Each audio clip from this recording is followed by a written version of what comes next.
수년 전 제주도에서 근무하는 판사가 저녁에 길거리에서 변태 행위를 해서 논란이 되었는데 그 사건의 심리적 분석은 제주도에서 발생한 판사의 변태 행위 사건은 사회에 큰 충격을 안겨주었습니다.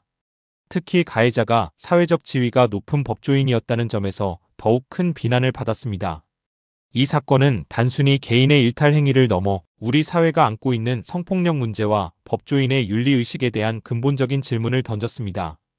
본 보고서는 이 사건을 심리학적 관점에서 분석하여 가해자의 행동 동기와 심리적 특징, 그리고 이러한 사건이 발생하는 사회적 배경을 살펴보고자 합니다. 가해자의 심리적 분석 1.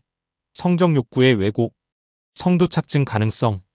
가해자의 행위는 일반적인 성적 욕구를 넘어선 특이한 성적 흥분을 추구하는 성도 착증의 가능성을 시사합니다.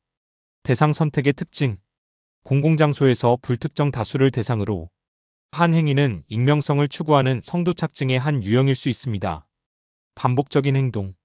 만약 가해자가 과거에도 유사한 행위를 반복했다면 이는 강박적인 성적 욕구를 나타내는 신호일 수 있습니다. 2. 권력 남용, 지위 남용. 가해자는 사회적 지위를 이용하여 자신의 욕구를 충족하려 했을 가능성이 있습니다. 처벌 회피 심리. 자신의 지위를 이용하여 처벌을 회피할 수 있다고 생각했을 수 있습니다. 3. 심리적 방어 기제. 합리화. 자신의 행위를 정당화하거나 사회적 비난을 회피하기 위해 다양한 방어 기제를 사용했을 수 있습니다. 부인. 자신의 행위를 인정하지 않고 부인하거나 책임을 회피하려는 태도를 보일 수 있습니다. 4. 과거 경험의 영향. 아동기 성학대 경험. 과거에 성적 학대를 경험한 경우 성에 대한 왜곡된 인식을 가지게 되어 비슷한 행동을 반복할 수 있습니다. 정신적인 외상. 과거의 트라우마가 성격 형성에 영향을 미쳐 반사회적인 행동을 유발할 수 있습니다. 사회적 배경 및 시스템의 문제점. 성폭력에 대한 사회적 인식 부족. 성폭력에 대한 사회적 인식이 부족하고 피해자를 비난하는 문화가 만연해 있었습니다. 법조계의 특수성. 법조인은 높은 도덕성과 윤리의식을 요구받는 직업이지만 실제로는 성폭력 사건이 발생하더라도 은폐되거나 축소되는 경우가 많았습니다.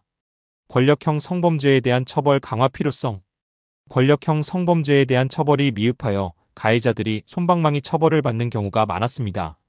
결론 및 시사점. 제주도 판사 변태 행위 사건은 개인의 일탈 행위를 넘어 우리 사회가 안고 있는 성폭력 문제와 법조계의 문제점을 드러냈습니다. 이 사건을 통해 우리는 다음과 같은 교훈을 얻을 수 있습니다. 성폭력에 대한 사회적 인식 개선. 성폭력에 대한 사회적 인식을 높이고 피해자를 보호하고 지원하는 시스템을 구축해야 합니다. 법조인의 윤리의식 강화. 법조인에 대한 윤리 교육을 강화하고 성폭력 사건에 대한 철저한 조사와 처벌이 이루어져야 합니다. 권력형 성범죄 처벌 강화. 권력형 성범죄에 대한 처벌을 강화하고 피해자 보호를 위한 법적 제도를 마련해야 합니다.